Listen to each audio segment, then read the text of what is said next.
Hello use welcome to Muthukutty channel. இன்றைக்கி நம்ம கொண்டைக்கடலை gravy எப்படி செய்ய போகிறோம் தான் பார்க்க போகிறோம். இது இட்லி, தோசை, சப்பாத்திக்கு ரொம்ப அருமையான காம்பினேஷனாக இருக்கும். வீடியோ ஸ்கிப் பண்ணாமல் கடைசி வரைக்கும் பாருங்கள். பிடிச்சிருந்தால் லைக் பண்ணுங்கள், ஷேர் பண்ணுங்கள், சப்ஸ்கிரைப் பண்ணுங்கள்.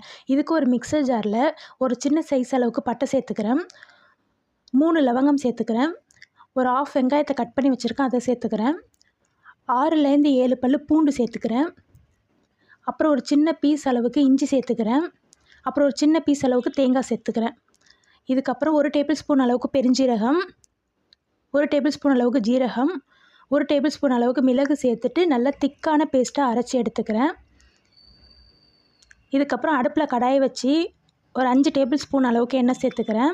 எண்ணெய் நல்லா சூடானதுக்கப்புறம் பட்டை சேர்த்துக்கிறேன், அப்புறம் பிரியாணி இலை சேர்த்துக்கிறேன், 1 டேபிள் ஸ்பூன் அளவுக்கு பெருஞ்சீரகம் சேர்த்துக்கிறேன். பெருஞ்சீரகம் பொரிஞ்சதுக்கப்புறம் ஒரு பல்லாரி வெங்காயத்தை நீட்டாக கட் பண்ணி வச்சுருக்கேன் சேர்த்துக்கிறேன்.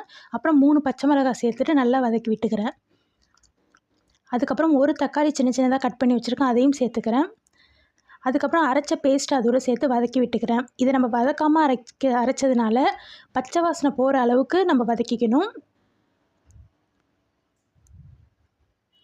இது கூட நான் 1 டேபிள் ஸ்பூன் அளவுக்கு மிளகாத்தூள், 1/4 டேபிள் ஸ்பூன் அளவுக்கு மஞ்சள் தூள், இதுக்கு தேவையான அளவு உப்பு சேர்த்துக்கிறேன். சேர்த்து நல்லா கலந்து விட்டுக்கிறேன். இப்போது நான் தேவையான அளவு தண்ணி சேர்த்து டைல்யூட் பண்ணிக்கிறேன். நான் கொண்டைக்கடலையை 8 மணி நேரம் ஊற வச்சு வேக வச்சுருக்கேன். இப்போ அந்த கொண்டைக்கடலையை தண்ணியை நீக்கிட்டு அதை சேர்த்துக்கிறேன். சேர்த்துட்டு நல்லா கலந்து விட்டு மூடி போட்டு வேக விட்றேன். பாருங்கள், இந்த அளவுக்கு நல்லா திக்காக வரணும். இதுக்கப்புறம் இது தோசைக்கோ இட்லிக்கோ நீங்கள் சர்வ் பண்ணி சாப்பிட்டிங்கன்னா ரொம்ப டேஸ்ட்டாக இருக்கும். தேங்க்ஸ் ஃபார் வாட்சிங்.